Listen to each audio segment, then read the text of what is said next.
Hi everyone, thank you for joining me today on Fuel Radio. My guest today is Leah Pells.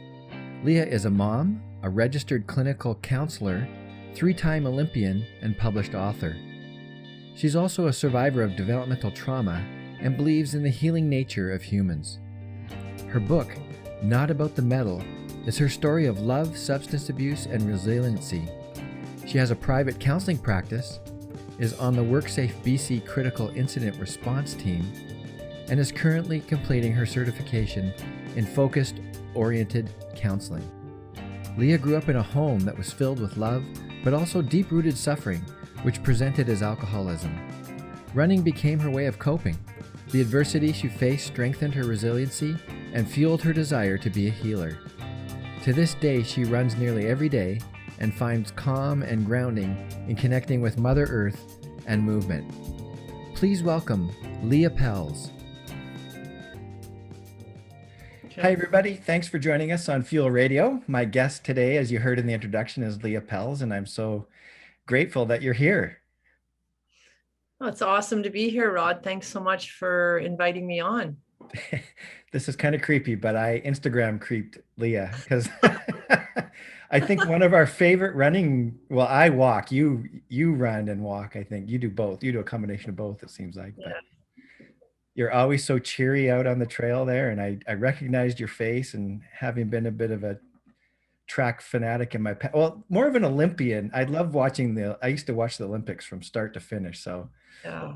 I knew who you were. And I wanted to start out by just talking a little bit about your running career. You went to 3 Olympics and barely missed out on a bronze medal, which was, I remember watching that race. I definitely watched you in that race, or at least saw highlights of it or something like that. So yeah, how many years did you run for? How long was your running career? I was on the Canadian national team for 12 years straight. So, I mean, I've run my whole life, but that would be, I guess that chunk of time would be the serious running. Yeah. Did you did you retire or whatever after the Atlanta Olympics, or did you keep? I did one more. I did the Sydney Olympics in 2000. Okay. And I got injured at those Olympics, which was kind of a drag. And then I was tentatively training for the 2004 Olympics. But my mom passed away that summer. Okay. And so it just kind of, everything just kind of rejigged and changed for me. Right. So the 2000 Olympics was the last of it. What are some of the things that, just reading up on you, and we're going to get to this, just talk a little bit about addiction and growing up in a home where there is addiction. But it says in different places that running was a bit of an escape for you. But what were some of the things that you take away from your running career that you still like to talk about to people today? Well, I think it's a really great segue now for me as a clinical counselor, because I'm always talking about the pillars of wellness with people, right? Like, sleep, clean eating, connection, and cardiovascular exercise.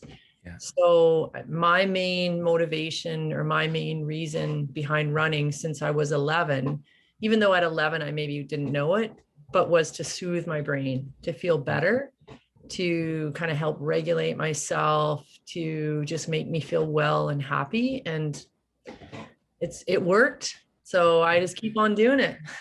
Yeah. Well, there's so many physiological things that happen, don't they, when we exercise? So those alone are worth it. And then getting outdoors and you're still doing it today. And why do you keep doing it? Why do you keep getting out into the outdoors? Well, I mean, being in nature is really grounding. So it's really good for us humans to connect with Mother Earth. And, really the running and the exercise for me, it serves me in the sense that it keeps my brain healthy. So it's really good for mood. You're releasing endorphins, which are very soothing. We get a lot of serotonin from the sun. I think really for me, my main reason that I still run pretty much every day is just for brain health. It just makes me feel good. Yeah. Excellent. Yeah. you mentioned you didn't really know what it was doing for you as a child. What was your upbringing like? What was going on at home? Yeah, I grew up in a fairly dysfunctional environment. My mom was an alcoholic, used a variety of substances, mainly alcohol. And, I mean, this is back in, the 70s and 80s when, first of all, we didn't talk about it. We didn't Hmm. share it with anybody. And, I remember on several occasions even calling the police because there was a lot of violence in our home, depending on, my mom had different boyfriends, and the police would literally come and they would realize it was a domestic situation and they would leave. So it was a really different environment than what it Hmm. is now. Yeah. And I think my main goal when I was a kid was to get out of the house. Like that was my first goal, was I got to get out of here. Hmm. You're 11 or 12 years old, where do you go, what do you do? I was in rural Langley, and so the thing that worked for me was running. I would go and like run on country roads close to the border, like close to Zero Avenue, way out there. And I would just Right. be gone for hours, Yeah. Yeah. Yeah. you know. Yeah. And Yeah. I took up cycling later in life, and that's where I ended up cycling a lot out on those roads. So I know those roads that Beautiful. you're talking about. Yeah, yeah. You can go forever out there. You can Yeah. go forever. I would look at all the cows grazing, and it just was such a peaceful feeling for me that it really, very quickly, I created that connection to Hmm. feeling really unsafe and scared in my home, and going running and actually starting, feeling good, and noticing happiness and feeling free and feeling safe. And so, once I put that together, it just really became my go-to. I mean, not to minimize it, but it's great that you found a healthy outlet for that. It is, yeah. Did you ever get into any unhealthy ways of coping as well? I mean, I don't think there's any perfect humans. I think Yeah. my unhealthy coping would be, when I was younger, being really rigid and really obsessive about running a certain amount of miles, and, Hmm. you know, eating a certain way. Like I was very, very restrictive with myself as a way to, as I look back now, I was really trying to control my environment and myself as much as I could, because I was living in chaos essentially. Yeah. Yeah. So I would say, there were times when running, maybe I took it too far, and it was verging on being unhealthy, running miles and miles when you're almost injured, or trying not to eat, or, just kind of taking that a long way. I never really got into substances. Hmm. I mean, I'll have the odd drink now and then or whatever, but I never really did, because I was so disgusted, watching my mom drink and drink for, sometimes 2 weeks straight. Hmm. Just was such a deterrent for me. And same with smoking. Like back then, smoking cigarettes was kind of, a lot of my peers were doing that in school. My mom was like a chain smoker, and it did the opposite for me. Hmm. I was just, I wanted nothing to do with any of that stuff. Wow. Now, as a counselor, do you see a lot of people who grew up or are children of alcoholics or children of people who are addicted? Is that kind of the way it goes? Like it seems like either people are destined to repeat what their parents did, and they, that I think there is a high prevalence of people who are addicted. It's kind of like it's a genetic thing. But I've also met people like you who like don't want anything to do with it. Like I can even say for myself, like food was an issue for my dad in particular growing up. And it's like there's something in me definitely as you're saying this that there's a voice in my head that, I mean, I still exercise and diet from time to time. Yeah. I think that's probably a product of me thinking I don't ever want to be unhealthy. Like I don't want that. I don't want that to. So Yeah. do you see that? Is there kind of like that polarity or I think it really depends. I mean, what addiction really is when you take a human being and they're suffering immensely, and they do something and it reduces the suffering, your brain remembers that, right? Mm-hmm. So that's really, from in my belief, that's really how addiction is born. It starts off as a coping mechanism that works. Brain remembers it. You repeat that pattern over and over and over. And then you've got like an addiction, which is like a super strong, unhealthy habit, if you want. Like the brain creates these cues. So it's kind of like cue, behavior, reward. Mm-hmm. So the cue, I'm really uncomfortable, I'm suffering. Behavior, I'm going to drink alcohol, do drugs, I'm going to eat, I'm going to, shop too much, gamble too much, run too much, whatever. And the reward is I temporarily feel better. Right. So I think it really depends on the individual. I don't believe that addiction is genetic per se.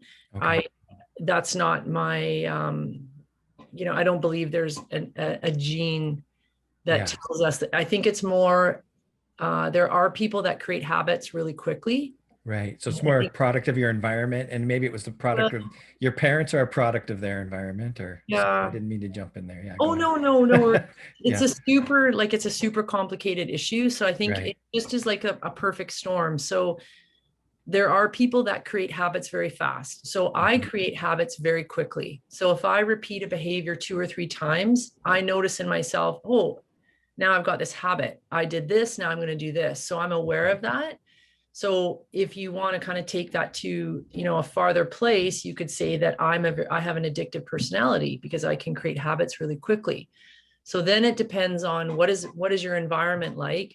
So my environment, I think genetically, I am more like my dad. So I have a lot of strengths, or what's the term I'm looking for? Resolve. If I decide I'm going to do something, I will make myself do it, which is, I think, more of a genetic thing.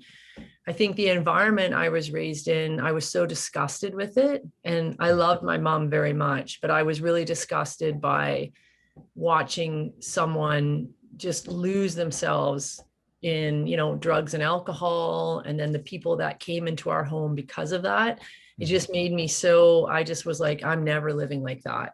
I will never, and I didn't, like, I mean, even in university, I partied a little bit, but I very quickly was like, this isn't for me. Yeah. Interesting. I saw in your bio too, you went to UBC, right? What year did you go? I did. Well, I did my undergrad at SFU, and then I did my Okay. master's at UBC. So it was Okay. like pretty recent, like 2010. I did Okay. master's. Yeah. So you did your undergrad there, I'm guessing. I did, yeah. Yeah. But way back in the 80s. That was me over at SFU. Yeah. Yeah. Yeah. I see also from Instagram creeping you that your dad's making some nice bowls. So he's out, your dad's kind of always been Yep. around or in your life. Yeah. And yeah. Yeah, no, I'm blessed in a lot of ways. My dad and my stepmom Lana have always been there, and they're very stable, healthy, just really good humans for me to be around. And yeah, my dad's an incredible artist. He's really creative with wood. As I'm trying to help him get the products out there, because he's got a shed. His wood shop is like got hundreds of these beautiful bowls and boxes and stuff, and I'm like, Dad, we gotta move some of this stuff. They're really beautiful. People can check them out on your Instagram Oh page. yeah. Well, I Is he started. Oh, sorry. Go ahead, Rod. is he a little bit like an artist? Like he creates his art, but he doesn't really know how to get it out there, or he's a little 100%. hesitant about putting it out there. Yeah, my dad's 80, and so no computer, no cell phone, none of that. Yeah. But he's super artistic. Like he even grinds down, jade or malachite, like precious stone, and embeds it into the wood. Like his work is just, Wow. it's phenomenal. And I'm really proud of him. Yeah. So yeah, I'm always trying to showcase it. We got to get him a Shopify store or something like that. I know. It's not that hard to do these days. Not have him do it, but Yeah, help no, him with it. I would be the one doing it for sure. Yeah. So now you're involved in counseling. It seems like you're serving at a few different places. And one thing that came up that I'm not familiar with, I saw, is focused oriented counseling. Can you just tell us a little bit more about that? Sure. So focused oriented therapy is a type of counseling where you work more with the body sensations. So Carl Rogers created kind of a client-centered or person-centered counseling where the belief is that the client knows themselves best. So it's kind of like, the client kind of in, I guess working together with the counselor, figuring out what's going on for them, what hasn't been helpful. So focusing is even a kind of a step further. This fellow, Eugene Gendlin, who worked with Carl Rogers, it's more paying attention to the sensations in the body. So our bodies have a way of communicating with us and letting us know what's right, what's not right, what we need to do, because human beings, we tend to be stuck up here a lot. Mm-hmm. And, just because we think it or we say it to ourselves doesn't mean it's truthful, right? The body is always truthful. So if you tune into yourself and you have a sensation, for example, in your stomach, and you're paying attention to it, what does it feel like? And you're trying to kind of describe the sensation that you're feeling. It's hard to explain, but it's very powerful in the sense that it literally kind of helps you to understand what you need to do, what's going on. Sure. So it's not like a quick cure, like there's no such thing, but it's just a different type of counseling. It's just more, let's let your body tell us what's going on. Yeah. I find that super interesting. I've been practicing contemplative prayer for a long time. And sort of the organizations, one of the organizations that I learned it from has a prayer called the welcoming prayer. And what you do is you're just open to the sensations in your body and what you're feeling. And their process is be open to it, welcome it, feel it, don't judge it. Don't try to push it away. Just be aware of it. And like you say, let your body teach you. Yeah. And this particular organization has you then go into what might be the source of it and what do you have to let go of. So it might be different areas of your ego. So you're trying to get esteem, you're trying to change things, you're trying to control things. And then you're supposed to just let it go. But I would imagine it'd be really helpful to have somebody who has been trained in that and what the signs are, and to have someone sort of facilitate you doing that. That would be very helpful. I mean, I do practice that prayer quite often and just try to be aware of what's going on in my body. But I can imagine it'd be really helpful to have somebody take you through the process. Yeah.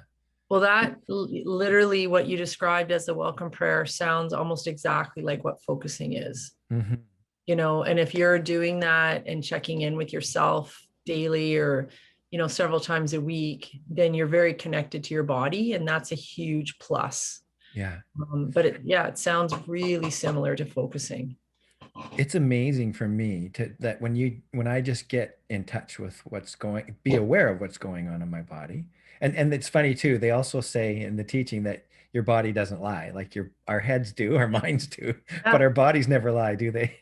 Yeah, it's so truthful. It's like, Yeah. I read a really cool article recently about how the body tags trauma. So the body has a memory for trauma. Oh, And yeah. the article was by Kevin Cameron, and it was in regards to the 1 year, anniversary on COVID, Mm-hmm. where a lot of people were feeling unwell and uncomfortable, and they just couldn't figure out why. But it's because the body had tagged that memory. So it was experiencing, it's been a year since we've been kind of in this lockdown. So you're totally right, Rod. Like the body is super honest. I mean, we can tell ourselves whatever we want up here, Mm-hmm.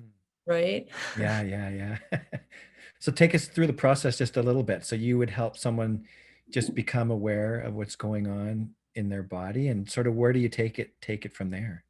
Yeah, well, and so it's kind of like we call it the it, right? Like we're connecting with it, whatever that may be in the body. So you gently kind of help someone, first we clear a space. So that is kind of like take all that busy stuff in your mind that's keeping you up here, kind of just put it to the side so that you have the opportunity to connect with your body. Right. And then it's just like really going into, kind of going into your body and just going wherever your body wants you to go.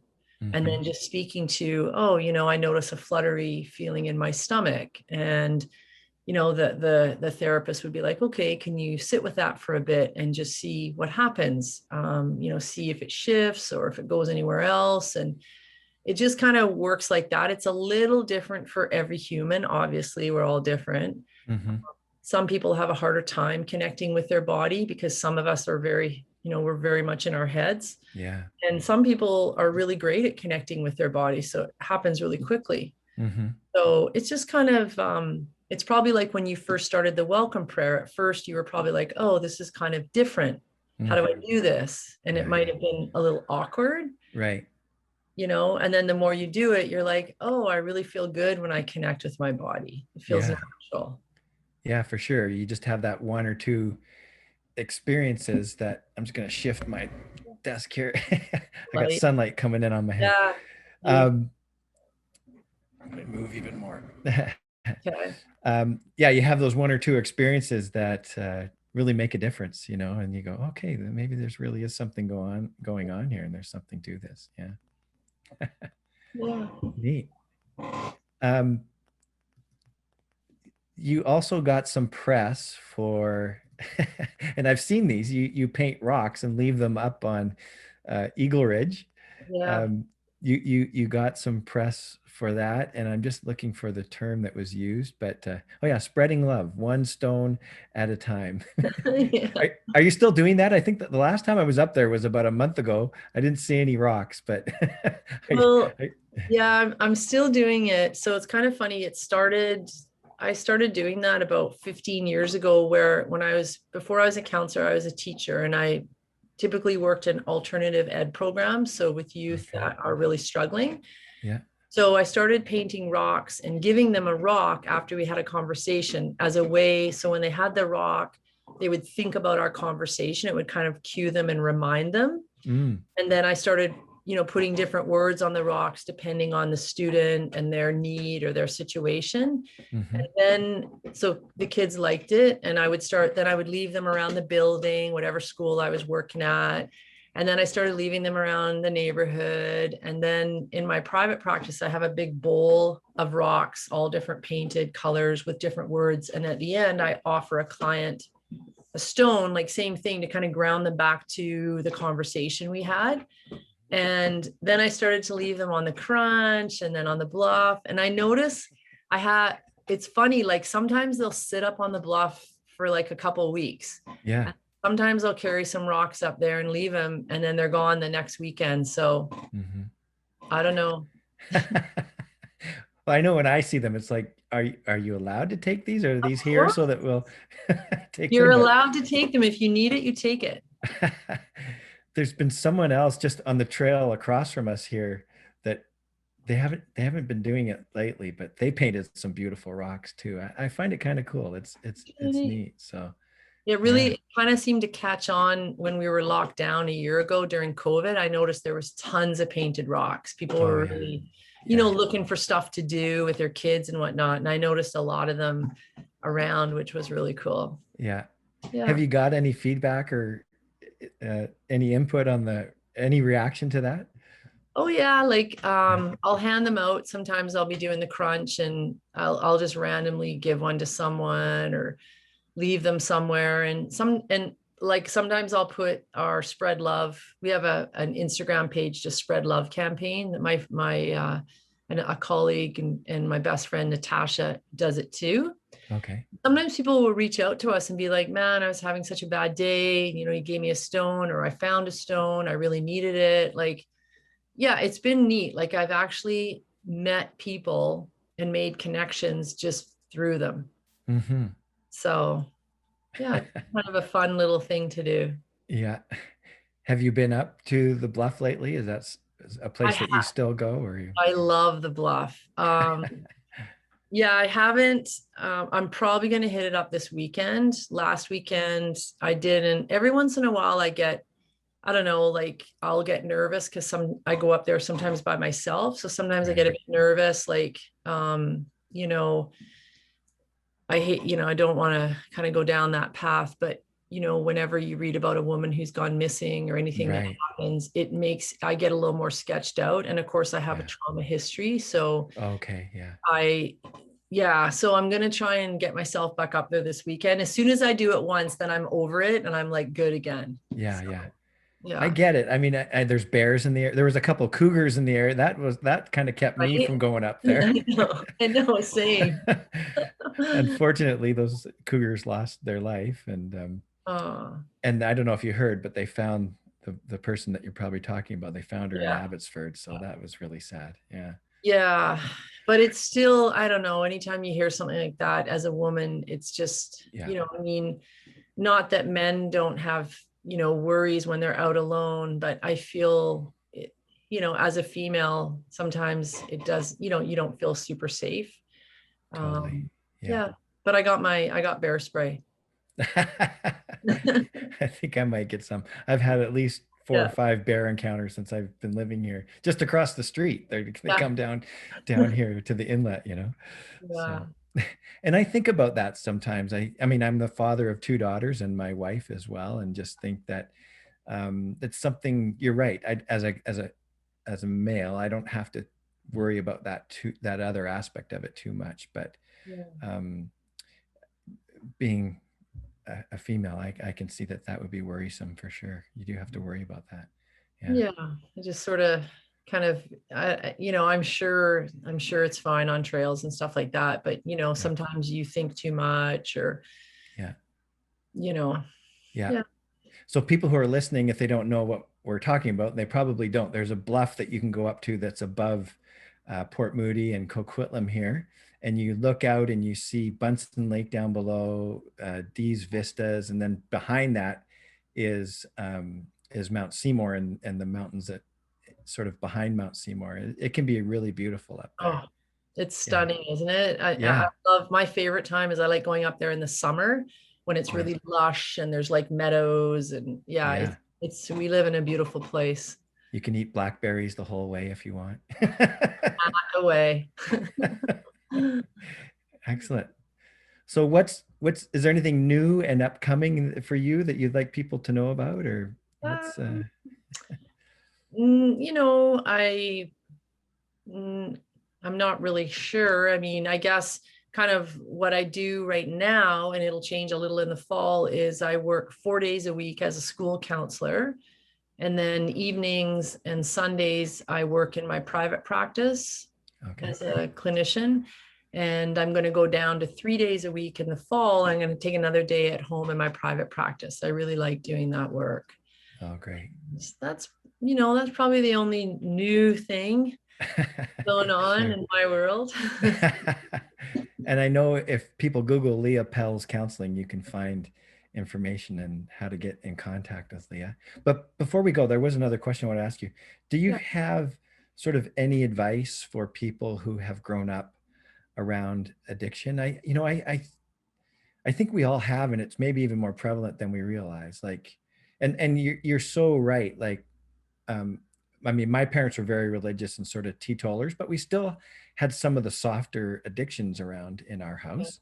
Yeah. And I know friends of mine for sure grew up in alcoholic homes, and I know that has an impact on people. So I'm just wondering if you have some advice for people who are children of addicts or alcoholics.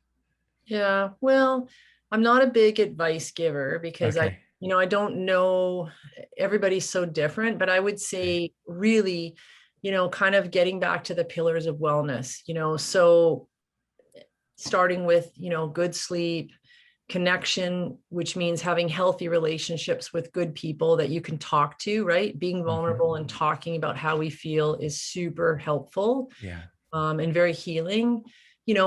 Being, exercising, getting out with nature, moving your body so that your brain is rewarded with those feel good chemicals, watching your own substance use, like being aware of when you feel, am I creating a sort of a dependency here? Is it a good one? Is it a bad one?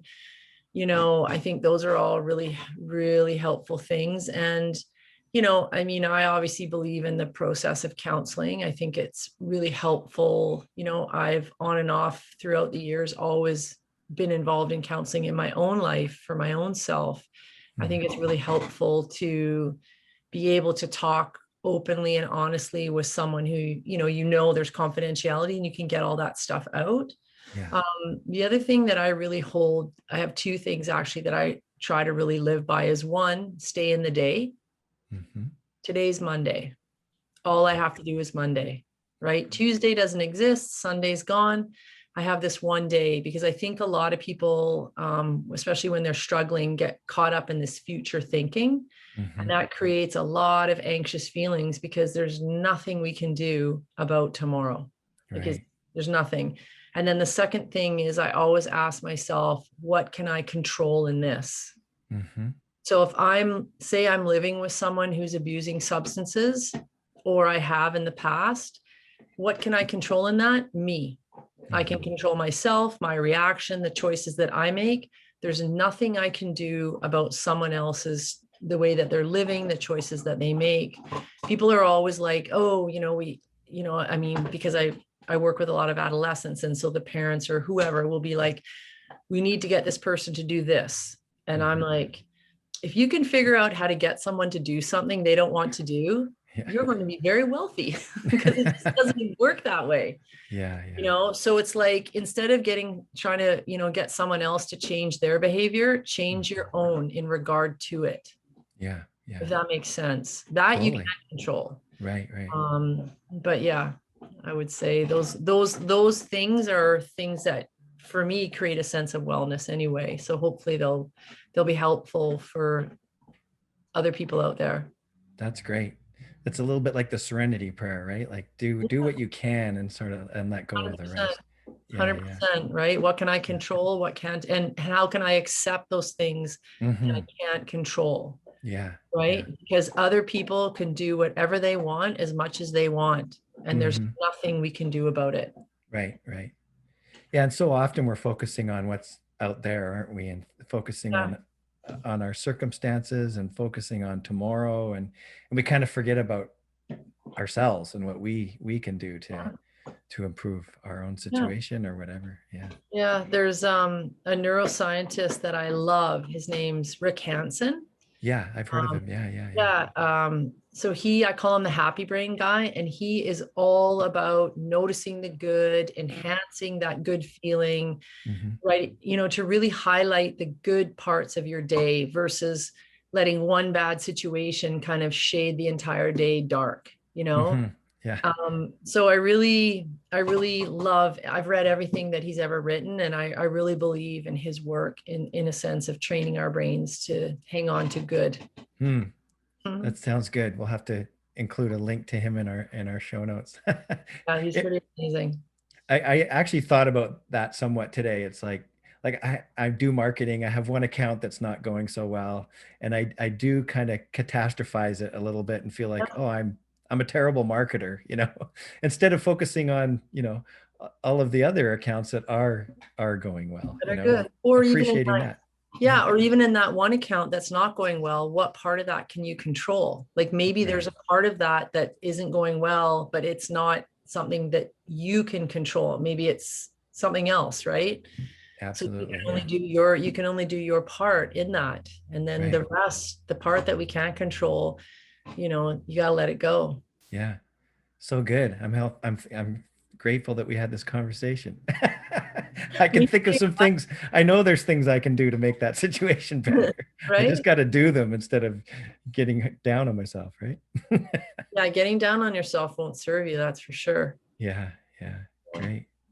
Well, it's great to finally meet you and have a bit more of a conversation. You're always so happy on the trails. And I know, because I'm out of the house and I'm in nature and I'm just running. It's like, really, how can you not be happy out there, right? And I know we live down here in Suderbrook, so when I get up to a certain point, the noise it's very noisy here, but there's a certain point on that trail where it just gets quiet. And and I find the air is different up there too. Yes, for sure. Just so clean, so yeah. Right on. Yeah. Well, thanks again. It's been great to visit with you. And Thanks, where Rod. do people find out more about you? Is it through that, just Googling Leah Pell Counseling? Is that the best way to get in touch with you? Yeah, like you can DM me on Instagram. Instagram too? Yeah. I wrote a book too a while ago, so I have a web page, just leahpells.com. Yeah. There's some stuff there, and then yeah, like if you Google me, my name will come up, like either with running or with counseling or whatever. I don't think I'm that hard to track down, but Great. I know we're sort of wrapping. Do you have time for one more question? sure. Yeah, Okay. sure. I did notice your book. Sorry for not bringing that up. That's okay. No worries. I'll mention that in the show notes too. But like you, a statement really stood out to me. What did you learn from your Olympic experience? Like you said, it mentioned that you missed out on a bronze medal by half a second or something like that. Yeah. Really, Like, really close. Hey, thanks. yeah. Uh, What was it that you learned from your Olympic experience, or what are you talking about there when you say it's not about the medal? well, when I say it's not about the medal, running for me was more about saving myself and creating Mm, a different life, right? I mean, getting to go to the Olympics was a real bonus, yeah. because running in itself was helpful and healing for me as a child, and it still is as an adult. So, when I didn't get the bronze medal, there was a lot of people out there that were way more upset than I was. Mm, I was like absolutely thrilled. I mean, yeah, I mean, obviously I wouldn't say no to a medal, but that wasn't the point. The point of me running all those years was doing something for myself that made me feel better. mm-hmm. I didn't have to rely on anybody. And what I learned from that is that if you find something in your life that makes you feel good and it brings happiness and joy to you, do it, and do it all the time and never give it up. Because as I got older, you have conversations with different people and they'll be like, oh, I used to love running, or I used to love painting, or I used to love pottery. And I'm like, why did you let that go? Yeah, yeah, yeah. Like this is, we're all in charge of our own lives. And, Mm-hmm. if you find something that soothes you and feels good, like running is just that thing for me.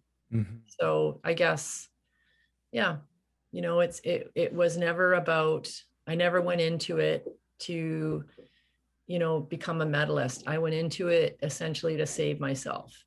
Right. And, and I did. Yeah, yeah. Well, it's such a great point. I think in this day of where we have so many media options and stuff like that, it seems like our lives can get pretty one dimensional. Like you say, we're not doing the things that maybe bring us Yeah. life and joy and all that kind of stuff. Yeah. Yeah. And I always wonder why, Yeah. like people spend so much time working, Mm-hmm. and it's kind of um, like I get it. I mean, to a certain degree, we have to work and make money and Yeah. live, right?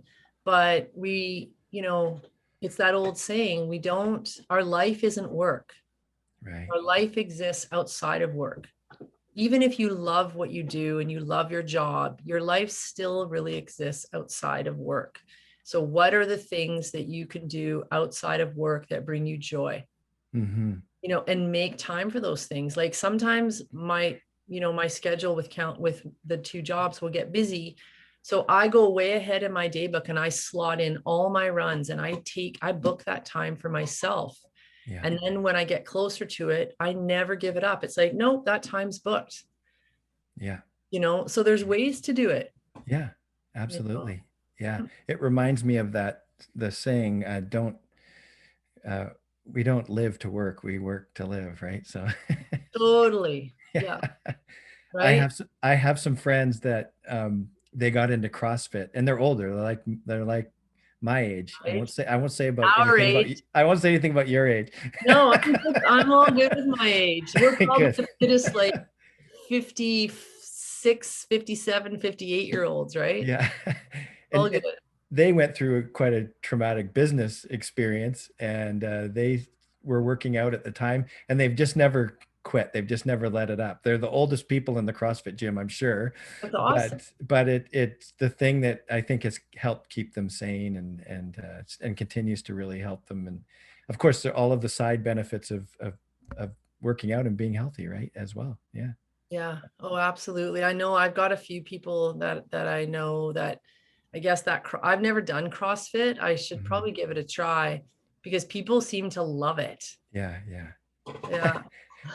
I know for me, it was probably a few years ago, and you can probably relate to this, but it rained like just until May, and so I just kept using that as an excuse not to go outside. And I love going outside. Like that is definitely my place of Yeah. connection. And I just got to the point, and it lasted since then, where I just said, I'm not going to that stinking gym anymore. Yeah. Yeah. I need to be outside just Yeah. walking or jogging or whatever. And then I find after 45 minutes to an hour is where things really drop off, and I'm into another zone there. That's very You're healthy and helpful. Yeah. Yeah, you're totally right. And that's exactly when the brain starts to release all those nice endorphins and they soothe you, right? Is Mm, the body has to get to a certain place of discomfort yeah. through the exercise and then you're rewarded for it. So, Yeah. hmm, Great. Well, yeah. fantastic, Leah. Well, I'll see you out on the trails, and I really appreciate you taking the time to join me today. Yeah, no, I really appreciate the conversation with you, Rod. And I'll be looking forward to seeing you up on the bluffs. You've been listening to FuelRadio.com.